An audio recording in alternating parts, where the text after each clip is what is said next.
और उस वक्त बचपन में मुझे मंतिक, फलसफा, ये सब किताबें पढ़ने का शौक था। अस्सलामुअलैकुम वरहमतुल्लाहि वबरकातुहू। उम्मीद है कि आप लोग खैरियत होंगे। अल्लाह आप लोगों को सलामत रखे। दोस्तों, आज हम और आप सुनेंगे मुफ्ती सलमान अजहरी साहब की वो तकरीर जो पूरे यूट्यूब में बहुत ज़्यादा वायरल हो चुकी है। लोग इसको सुनने की ख्वाहिश भी रखते हैं, लोग इसको सुनते भी हैं। और आप लोगों से गुजारिश है कि आप लोग मुफ्ती सलमान अजहरी साहब को ना भूलें, बल्कि आप उनके लिए दुआ करें कि अल्लाह ताला उनको जल्द से जल्द जेल से रिहाई अता फरमाए। अल्लाह मुफ्ती सलमान अजहरी साहब की इस तकरीर को जरूर सुन लिया करें। आइए हम इस तकरीर को सुनते हैं। और उस वक्त बचपन में मुझे मंतिक, फलसफा, ये सब किताबें पढ़ने का शौक था। मैं हिसाब के, ज्योमेट्री की ये किताबें लेकर बैठा। मेरे वालिद आए, देखा, पूछा, अहमद रजा क्या पढ़ रहे हो? मैंने दिखाया ये मंतिक है, फलसफा है या हिसाब की किताबें हैं। मेरे वालिद ने वो किताबें अपने हाथ में ले ली और कहा, जा रसूलुल्लाह की हदीसें पढ़, सदक़े में सारे इल्म दे दिए जाएंगे। आला हज़रत फरमाते हैं, उसके बाद मैंने अपनी जिंदगी मेरे मुस्तफा के कदमों में लगा दी। ये जो आप देख रहे हैं ये मेरे मुस्तफा के कदमों से छनकर मुझे मिला है। बस बात समझ जाओ, ताकत इसी को कहते हैं। नबी पाक सल्लल्लाहु ताला अलैहि वसल्लम से बेइंतहा मोहब्बत करने वाला वो दुनिया के किसी मैदान में भी तन्हा नहीं होता, तन्हा नहीं होता। अजीजा ने गिरामी वक़ार, मैं इस बात की तरफ आपको ले जाता हूँ। एक सहाबी हजरत सलमा बिन अकवा रदियल्लाहु ताला, इनको राजिलु रसूलिल्लाह कहा जाता है। हुजूर सल्लल्लाहु अलैहि वसल्लम के ऐसे सिपाही जितने गज़वात में गए, जितनी जंगों में गए, कभी घोड़े पर नहीं बैठे, पैदल। और वह ऐसा पैदल चलते थे कि कोई घोड़ा भी उनके साथ नहीं पकड़ पाता उनको जब वो भागते थे। घोड़ा भी अपनी तेज रफ्तारी के बावजूद उन्हें नहीं पकड़ पाता। उनको वो लक़ब मिला था राजिलु रसूलिल्लाह, छल करके सफर करने वाला रसूलुल्लाह का सिपाही।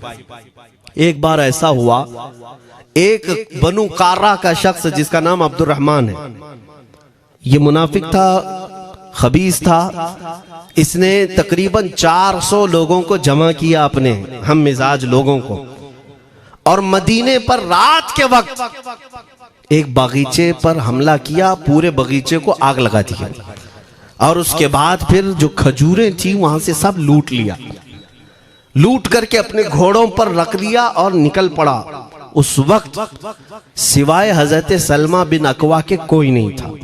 उधर 400 लोग लूट मार कर रहे हैं और खजूरें जमा कर रहे हैं, और ये तन्हा साहबी। इस साहबी का हाल ये है, घोड़ा भी नहीं होता था कभी नहीं। अब इनको जलाल आया कि मेरे मुस्तफा के शहर की एक खजूर भी मैं बाहर जाने नहीं दूंगा जो चोरी करके जा रहा है। उसके बाद आपने पीछा करना शुरू किया। और हकीकत देखें, आप जब हदीस पढ़ेंगे, आला हजरत ने अल मलफूज में भी इसको नकल फरमाया। जब तक मैं ये हदीस पढ़ रहा था, इतनी हंसी भी आती है और उनकी इस बहादुरी पर दिल खिल जाता है और सीना चौड़ा होता है कि वो अकेले किस बात पर भाग रहे थे। उनके पीछे 400 लोगों के पीछे भाग रहे। अच्छा, कोई ये कहे कि नादान आदमी है, 400 लोगों को नहीं देख रहा, अकेला भाग रहा है। हो सकता है इनको कोई कह दिया हो, लेकिन मुझे हैरत उन 400 पर हो रही है जो एक से डर के भाग भी रहे थे। वो भी भाग रहे हैं, एक दौड़ा रहा है और 400 भाग रहे हैं। वह अब्दुर्रहमान कार्रा का रहने वाला कारी भागा जा रहा है और सबसे कह रहा है, सलमा बिन अकवा से अपनी अपनी जान बचा लो। इसीलिए मैं कहता हूं ये बुज़दिल कौमें हैं, मेरे मुस्तफ़ा के गुलामों का मुकाबला करने की सकत नहीं रखती, जिसके सीने में इश्क़ मुस्तफ़ा हो। 400 भागते रहे और ये भगाते रहे बहुत दूर तक।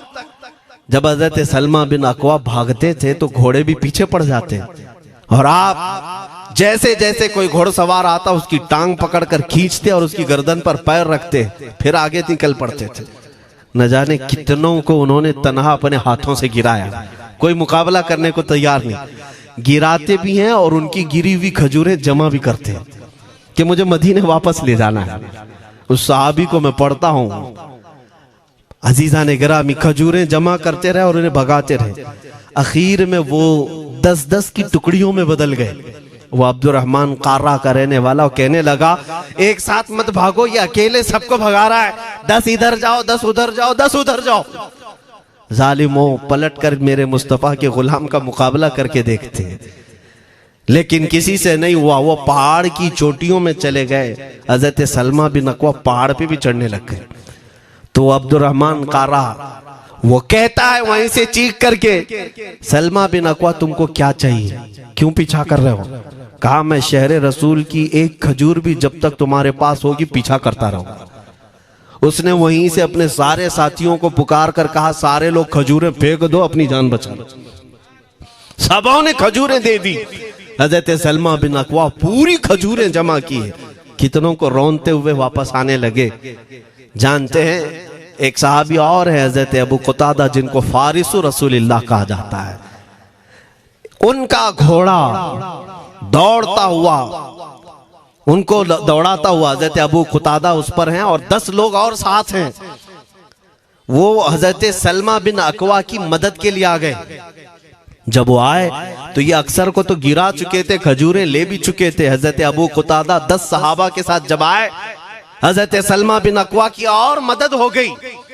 अब ये मदीने आने लगे तो तवज्जो चाहता हूं। हजरत सलमा बिन अकवा ने पूछा, मैं तो अकेला दौड़ा रहा था, कोई मुझे न देखा था, न ये वाकई की किसी को खबर थी, तुम यहां तक कैसे आए? तुमको किसने भेजा मेरी मदद के लिए? मुसलमानों याद रखो, मेरे मुस्तफ़ा की वफादारी में जब कोई निकलता है तो कहां से मदद आती है अंदाजा भी नहीं होता। हजरत सलमा बिन अकवा ने उनसे पूछा अबू कुतादा से, तुम आए कैसे?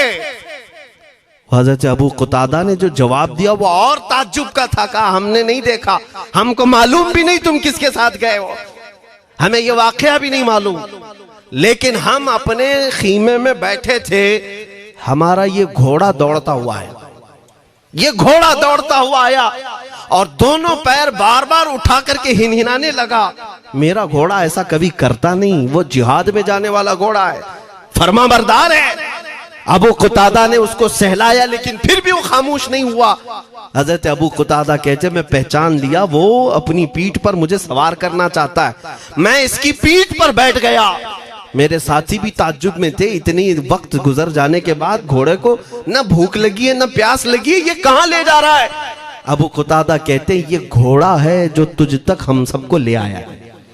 हजरत सलमा बिन अकवा ने कहा हाँ मुझे याद है, जब मैं उन 400 को दौड़ा रहा था तो तुम्हारा घोड़ा मुझे देख रहा था। पता ये चला दुनिया का हर जानवर भी मेरे मुस्तफ़ा का वफादार है।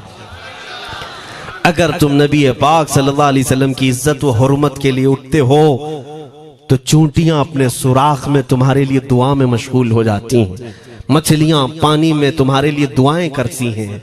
अजीज़ान गिरामी वक़ार, आज मैं अपने जुमलों को समेटते हुए ये बात कहता हूँ, धोराजी की सरजमीन मैंने कभी सुना नहीं या कभी आपसे मुलाकात नहीं की, लेकिन इतना बड़ा मजमा हमें जो सुनने के लिए बैठा है, लोग मुसाफे के लिए आए, फूल हार पेश किए, टूट पड़ते हैं मुलाकातों के लिए। मैं अक्सर जलसों में भी और अपने प्रोग्रामों में ये कहता हूँ, मुझे जो आप इज्जत की निगाह से देखते हैं या मिलना चाहते हैं या देखना चाहते हैं या सुनना चाहते हैं, तो वो इसलिए नहीं है कि किसी बाप का बड़े बाप का बेटा है या किसी सियासी पार्टी का नेता है। आपकी जो मोहब्बत है वो सिर्फ इसलिए है, ये नाज ये अंदाज हमारे नहीं होते।